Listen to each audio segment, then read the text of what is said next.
What's up, Wild Ones? Welcome to episode number 212 of the Untame the Wild Soul podcast. I am your host, Elizabeth D'Alto, and this is Sunday Sermon number 16. Today we are getting into speaking truth to bullshit, largely inspired by Brené Brown's most recent book, Braving the Wilderness. If you're new to the podcast or this is your first Sunday sermon, these are shorter solo episodes, usually just 10 to 20 minutes, where I do things like oracle reading, share my favorite prayers, poems, or excerpts from what I'm reading. They are like wild and untamed gospel, heart ponderings, and delicious morsels of wisdom to spark your own truth, power, and love from my wild soul to yours. In these episodes, I explore creative and inspiring ideas, thoughts, and ruminations for you to be nourished and fed by going into your week. As a person who was raised with religion, another inspiration to create these sermons was to provide a Sunday ritual that's more aligned with my current and ever-evolving spirituality and worldviews. That said, all belief systems are welcome here, and my truth, ponderings, and curiosities are simply that, my own. No matter what your faith is, may you get exactly what you need from listening to this, and may you remember always that everything you've ever needed has always been inside of you. You are made from love, you are love, and you are loved. As I mentioned, Brené Brown's most recent book, Braving the Wilderness, is the large inspiration for today's episode. In it, there's a whole chapter called Speak Truth to Bullshit, Be Civil. In this episode, I'm going to focus mostly on the speak truth to bullshit part, and then next Sunday we'll get into the be civil piece. They're both super important and intricately connected. Now, obviously here at Wild Soul Movement, the truth is something I value a lot. And as I always remind you in the intro for these sermons, there's a difference between a truth, your truth, and the truth. Navigating life in the 21st century, a time of deep complexity, 24/7 media, and so much information makes this a particularly unique and unrelenting challenge. As well, in a time when authenticity is a super hot topic, I want to call attention today to one of the number one threats to authenticity, and that is bullshit. Brené Brown does an exquisite job in this chapter of her book in helping us understand exactly what bullshit is, when and why we do it, how we can stop ourselves, and address it in others with civility. So again, we'll get to the civility piece mostly in next week's episode, and today we'll focus on the BS. It's so good. I'm actually going to read to you a lot from her book today. I'll also insert my own reflections, and I highly recommend checking out the book for deeper context either way. So the chapter starts out with a quote from Harry G. Frankfurt. It says, "Someone who lies and someone who tells the truth are playing on opposite sides, so to speak, in the same game. Each responds to the facts as he understands them, although the response of the one is guided by the authority of the truth, while the response of the other defies that authority and refuses to meet its demands. The bullshitter ignores these demands altogether. He does not reject the authority of the truth as the liar does and oppose himself to it. He pays no attention to it at all. By virtue of this, bullshit is a greater enemy of the truth than lies are." Brené goes on to explain that this quote comes from Harry Frankfurt's book from 2005 called On Bullshit, a very small book about the nature of BS, how it's different from lying, and why we're all compelled to bullshit on occasion. She writes, "I was captivated by 3 points that Frankfurt makes in his book and how those points accurately reflect what I found from the research participants when they talked about their struggles to maintain their authenticity and integrity when engaging in debates and discussions driven by emotion rather than shared understanding of facts. The first insight is the difference between lying and bullshitting that's explained in the quote that opens this chapter. It's helpful to think of lying as a defiance of the truth and bullshitting as a wholesale dismissal of the truth. Second, it's advantageous to recognize how often we rely on bullshitting when we feel compelled to talk about things we don't understand. Frankfurt explains how the widespread conviction that many of us share about needing to comment or weigh in on every single issue around the globe leads to increased levels of BS. It's crazy to me that so many of us feel we need to have fact-based opinions on everything, from what's happening in Sudan and Vietnam to the effects of climate change in the Netherlands and immigration policy in California. I'm guilty too. I can't remember a time in the last year when someone asked me about an issue and I didn't weigh in with an opinion. Even if I didn't know enough about it to be insightful or even conversational, I would lean into ideological debates based on what I guessed, quote, my people think about it. I also can't remember a time over the past year when I asked someone about an issue and had a person reply, "I actually don't know much about what's happening there. Please tell me about it." We don't even bother being curious anymore because somewhere someone on, quote, our side has a position. In a fitting in culture, at home, at work, or in our larger community, curiosity is seen as weakness, and asking questions equates to antagonism rather than being valued as learning. So I'll pause here from Brené's book for a moment to share personal experience I had with this just a couple months ago when I was home visiting my family. My aunt is super into politics, and she asked me about like some law or something that was going on in California that I had no idea about. And I caught myself in a moment really thinking, like scanning my brain for something to say. And then I was just like, I have no idea what you're talking about. I don't even know what that means. Can you tell me about it? And then maybe I could give you an opinion. And it was super vulnerable. And I felt like I would be judged. This particular aunt has a history of criticizing my mom at times, and I just didn't want that to happen either. But then I really had a thought as well, like, how could I possibly know everything that's going on, even in my entire state, let alone like the entire government of the United States? And so I risked it, and then she explained it to me, and then I had some context. But even after the context, I didn't have much of an opinion on the thing, and I said that as well. So back to the book. Brené shares, last, Frankfurt argues that the contemporary spread of bullshit also has a deeper source, our being skeptical and denying that we can ever know the truth of how things truly are. He argues that when we give up on believing that there are actual truths that can be known and shared observable knowledge, we give up on the notion of objective inquiry. It's like we just collectively shrug our shoulders and say, whatever, it's too hard to get to the truth, so if I say it's true, that's good enough. Frankfurt's astute observation of where that leads us feels prophetic in 2017. He argues that once we decide that it makes no sense to try to be true to the facts, we simply resort to being true to ourselves. This, to me, is the birthplace of one of the great bullshit problems of our time, the you're either with us or against us argument. So I want to interject my own opinion here for a moment because I was so relieved when I got to this part in this chapter to hear Brené speaking to this, because this is something that we see online all the time. And some of the arguments have validity, and some really are just creating separation, forcing people to choose a side, and forcing people to do so without necessarily being fully, deeply, and completely informed. So she goes on. If you're not with me, then you're my enemy. As I briefly touched on earlier, one of the biggest drivers of the sorting that's happening today is the proliferation of the belief that you're either with us or you're against us. It's an emotional line that we hear everyone, from politicians to movie heroes and villains, invoke on a regular basis.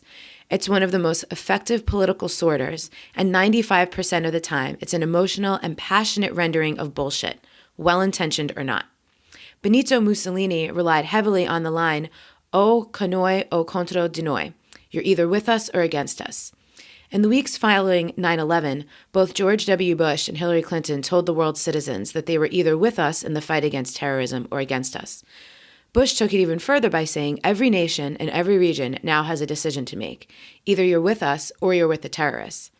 And it's in our stories too. In Star Wars: Revenge of the Sith, Darth Vader says to Obi-Wan Kenobi, if you're not with me, then you're my enemy. Normally we use the with me or against me during times of significant emotional stress.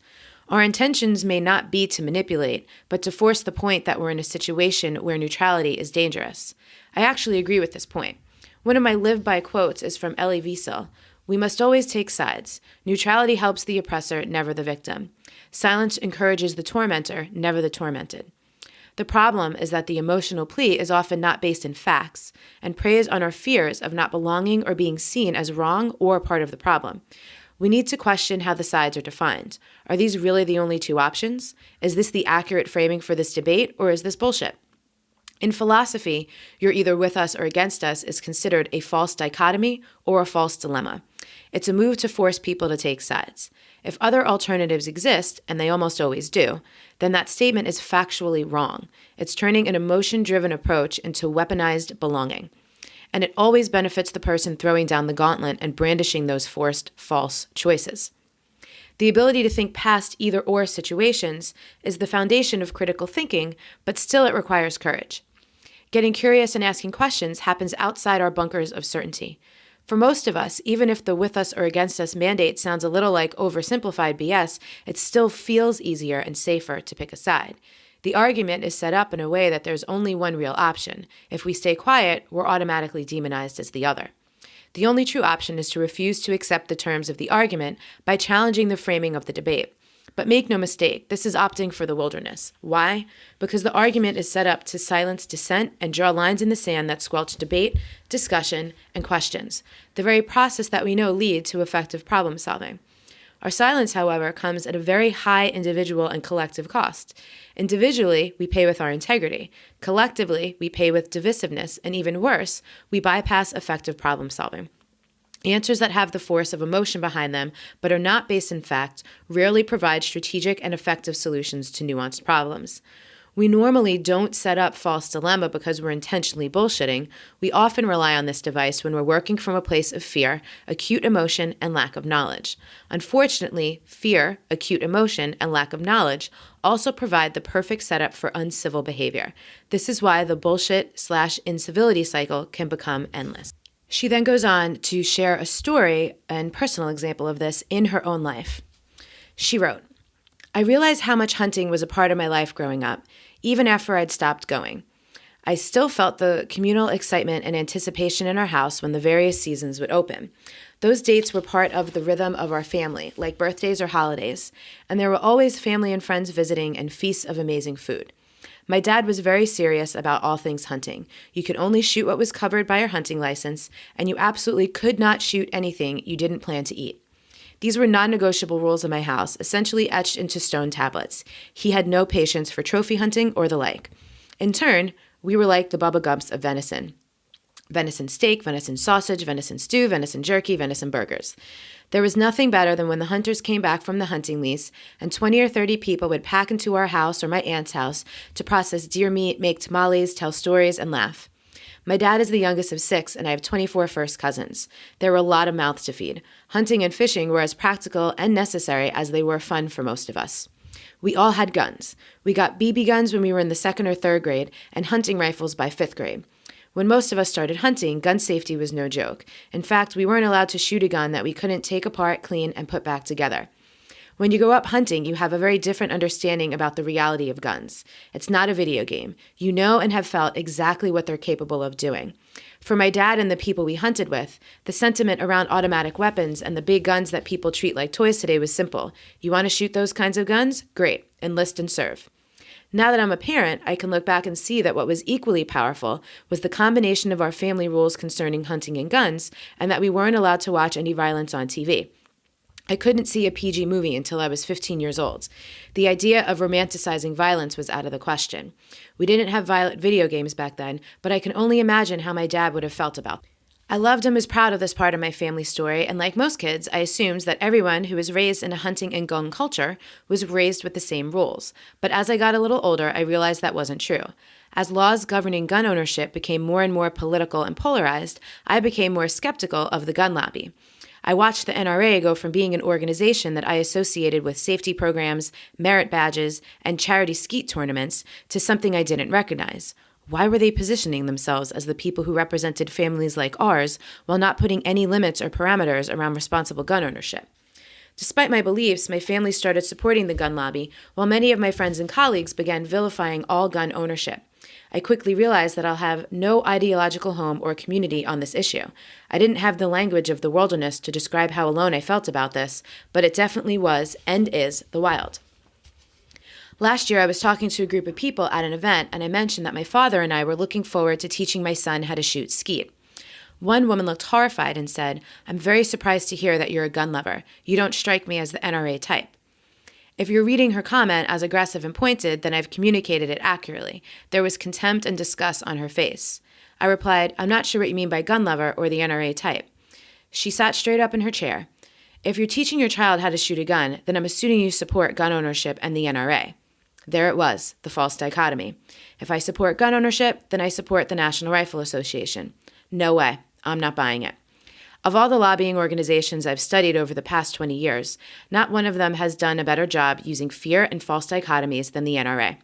Today's NRA rhetoric employs the ominous they and forces us versus them language over and over. Allow anyone to buy any type of gun and ammunition, when and wherever they want, or they will break down your door, take away your guns, crush your freedom, kill everyone you love, and put an end to the American way. They are after us. They are coming. That's the biggest bunch of bullshit I've heard since someone told me, if you own a gun, any gun, you might as well be the one pulling the trigger in all of these terrible mass shootings. No and no. I took a deep, don't lose your shit breath, smiled and said, you're 1 for 2 on your assumptions. I do support responsible gun ownership. I do not in any way support the NRA just because I support responsible gun ownership. She looked mad and confused. But with all the school shootings, I don't understand why you don't support gun control. Come on, sister. I absolutely do support common sense gun laws. I believe in background checks and waiting periods. I don't believe that it should be legal to sell automatic weapons, large magazines, or armor-piercing bullets. I don't believe in campus carry. She was so angry at this point, she spit out, you either support guns or you don't. Because I was already working on this book, I said the thing that I've felt my entire life, but was either too afraid to say or didn't have the words. I mustered up the most empathy I could and said, I know that this is a hard and heartbreaking issue, but I don't think you're hearing me. I'm not going to participate in a debate where this issue is reduced to you either support guns or you don't. It's too important. If you want to have a longer conversation about it, I'm happy to do that, and I wouldn't be surprised if the same issues piss us off and scare us. She excused herself and stormed away. She probably hates me. The small group of people who were standing with us may hate me. You may hate me. Who knows? It's not always the happy ending from some movie, but I'll take it if it's real. Here's why the ending works for me. I knew exactly what I could have said in that moment to position myself as the darling of the group. I could have betrayed my actual beliefs and made myself the hero in a heartbeat. I could have avoided the confrontation entirely. You didn't have to be Sherlock Holmes to know that everyone standing in the group preferred no guns or, at the very least, no uncomfortable conversations about guns. I also could have opted to stay quiet, or I could have lost my shit. But instead I belonged to me. I did the best I could to debunk the either-or argument. I chose to be out in the open, away from the safety of the ideological bunker that the room had become. And I was decent. I was respectful to her and to myself. I felt alone in the wilderness, but it was okay. I may not have been liked, and that didn't feel so great, but I was in my integrity. And the group may have felt betrayed by my answer or my willingness to get into a tough conversation, but still, and most important, I didn't betray myself. To know you can navigate the wilderness on your own, to know that you can stay true to your beliefs, trust yourself, and survive it, that is true belonging.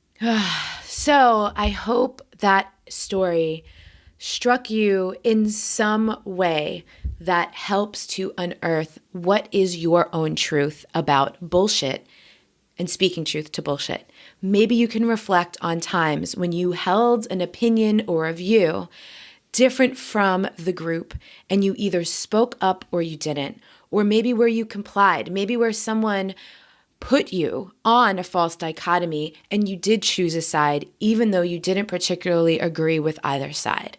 I love exploring this. I love this conversation. Feel free to find me on Facebook or Instagram. Leave a comment on the Sunday sermon post.